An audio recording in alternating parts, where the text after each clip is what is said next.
আল্লাহ বলেন লা ইন শাকারতুম লা আযীদান্নাকুম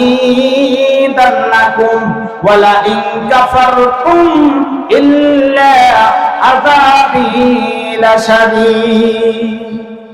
ঠিক কি ঠিক?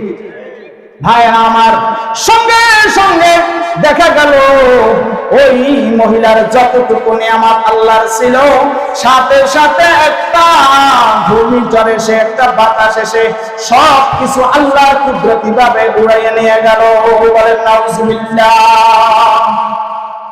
এই জন্য ভাইরা আমার, শুকরিয়া, আল্লাহর নবী যখন মেরাজে গিয়েছিলেন, মেরাজে গেছেন কিনা? মেরাজে গিয়ে জান্নাত জাহান্নাম আল্লাহ পাক বললেন, এই আমার নবীকে জান্নাত আর জাহান্নাম দেখাও। দেখাইলেন। দেখানোর পরে গিয়ে দেখলেন অধিকাংশ মহিলাই হলো জাহান্নামী। জাহান্নামে যত মানুষ আছে তার থেকে অধিক সংখ্যক মানুষগুলি হলো নারী।